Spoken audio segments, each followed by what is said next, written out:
This is a guitar that I did not expect to like as much as I do. Danelectro at its core is a very budget-focused company, and for that reason I just figured I'd buy it now, get through the gig that I needed it for, and then get a better one somewhere down the road. I actually really like this as a concept. It's a very funny instrument, and I learned some things as I got to know it a little bit better. Initially, I filmed this video as an unboxing, and as I'm going through, as I learned more and I edited it, I learned a lot about the instrument, and I wanted to share some things at the risk of sounding like a total idiot in the first place. I also wanted to point out that I'm playing a really old amp. It needs a little bit of work. I just got it a few days ago. I cleaned it up. I put new speakers in it. It still has some work to be done. It's a 1962 Silvertone Twin 12. It's a 1484 amp. 60 watts, tremolo. You're going to hear squeaks a little bit. I don't know if that's the tube or something else inside.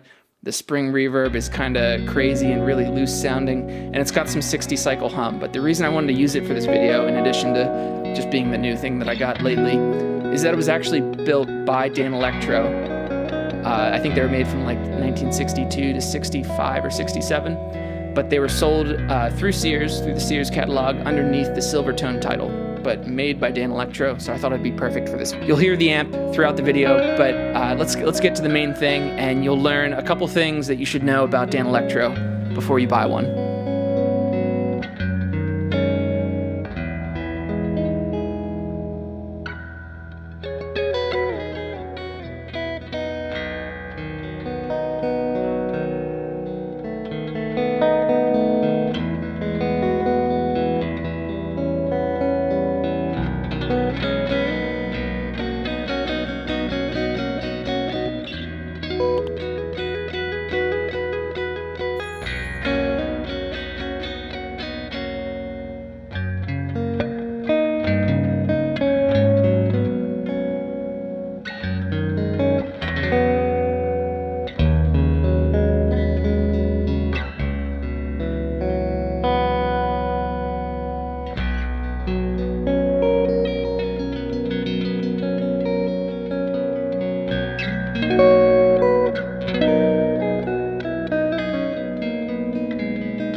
I gotta figure this out. My gut is telling me it shouldn't be like that, but I also just might be an idiot.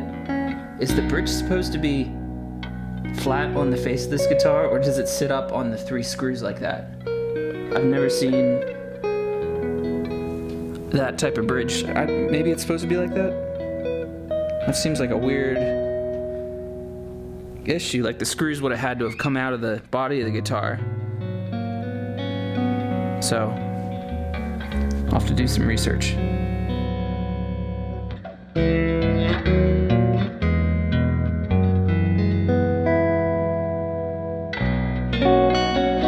Okay, so it turns out the Danelectro bridge is actually floating. It's about 1/4 inch off the body of the guitar right now, which I think is a little high. The action's really high right now, but the pickups are also super high. So I have to figure out how to take the pickups down. I believe it's a couple screws in the back of the guitar. That's how you access that. But yeah, here's the Danelectro bridge. We've got 3 screws here, and according to my reading, this back one's actually the only one that actually holds it on the guitar. These other 2 are for adjusting height. And you can kind of tell that the screw head is actually smaller than the opening at the top there. So the screw is not supposed to go through the hole. There's just an opening there that you can access it and adjust the height of the bridge. So this will be fun. I definitely got to do a setup on this. I'm just going to get it playing real quick, make sure it's in good shape, and then I'm going to change the strings because I think the ones that are on it right now are a little bit too light for what I want to do.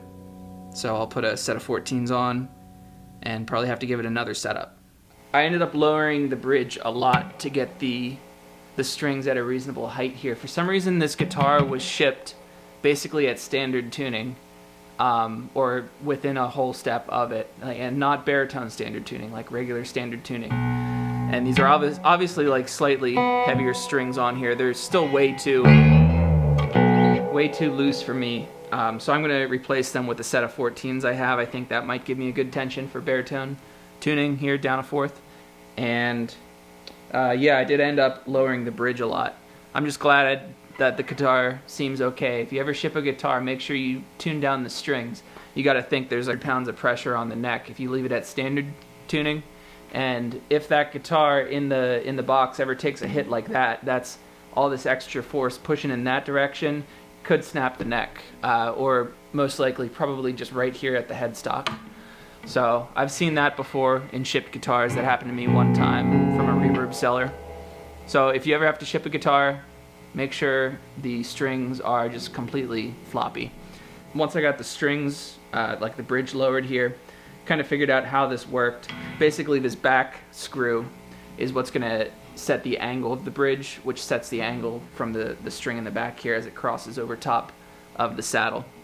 But yeah, let's check out how it sounds, and then I'm going to switch to the heavier strings.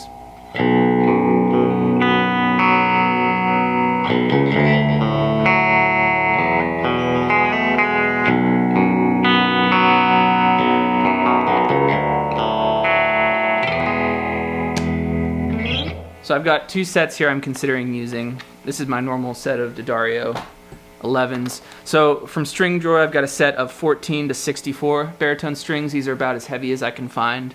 And then I also have a set of 10s from D'Addario. This is a 7-string set. So if I get rid of the 10, I'm going to be left with basically a 13 to 56 set.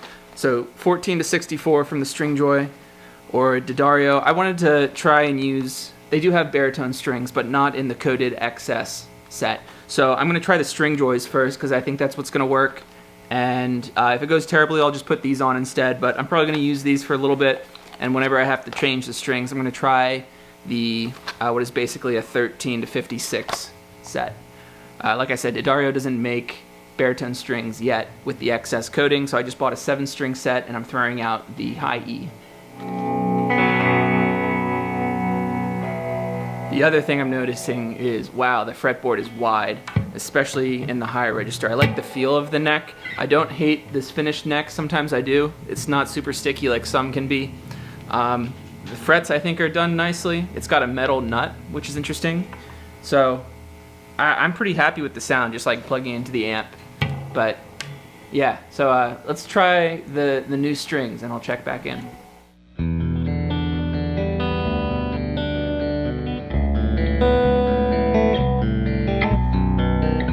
I thought I'd talk through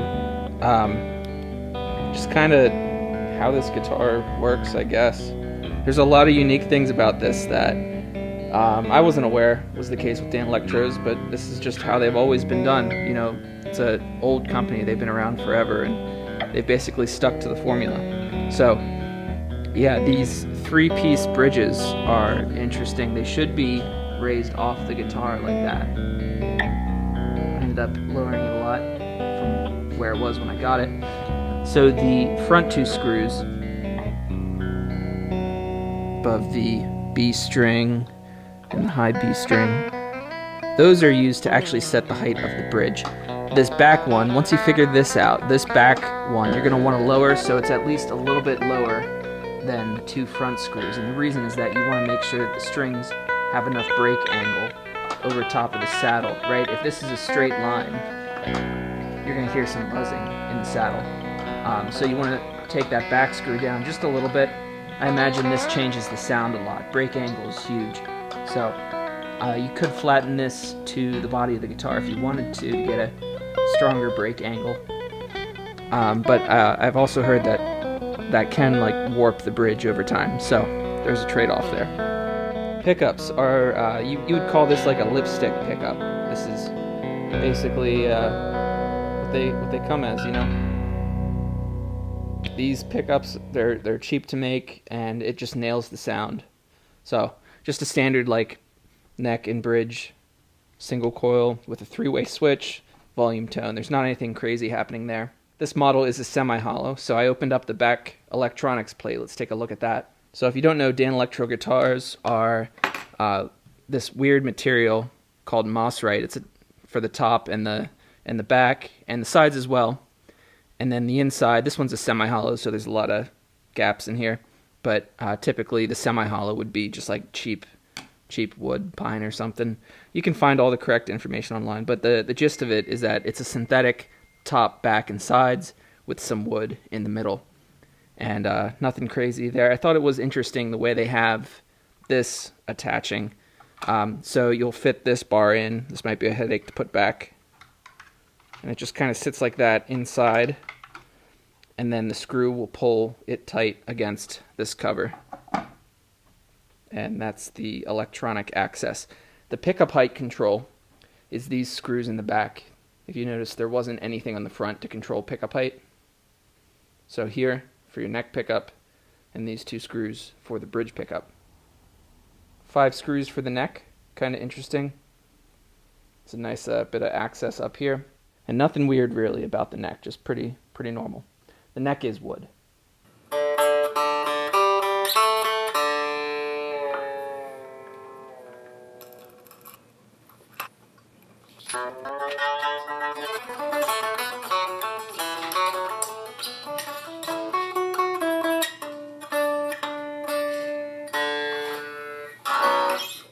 The other thing I'm seeing that I'm not such a huge fan on is the method that you have to use to adjust the intonation. It's a screw here basically, so you'll loosen this string all the way, untighten that screw a little bit, slide it into a better spot, tighten it again, and then bring the string back up to pitch as well as the others. You need the others at full pitch to test the intonation. I imagine it's going to work fine. It's just going to take a really long time to set this, because right now the 12th fret is considerably flatter than the harmonic. And fun fact, it should be slightly flatter, but not that much flat. Only like 1 or 2 cents. That one's actually pretty close. That one's pretty close. D string's pretty bad. A string's really bad. G string's pretty bad. E string's really, really bad.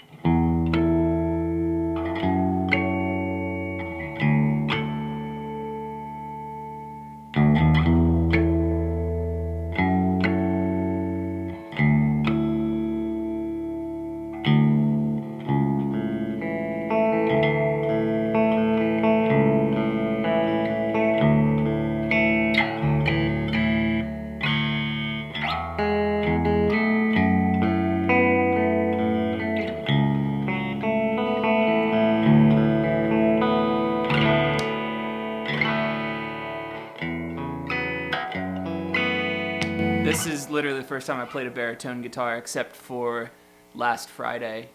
I'd driven around Pittsburgh. I went to 3 different music stores. The normal big 3 guitar stores in Pittsburgh didn't have a single baritone between them. I stopped at an acoustic store. They had one. I know they don't list everything on their website, so I stopped there. It was way outside my price range. It was a Collings. But just for lack of available stuff to try, I ended up buying this one online from Pro Audio Star, which is in Brooklyn. And it's a B stock, so I imagine probably a customer return.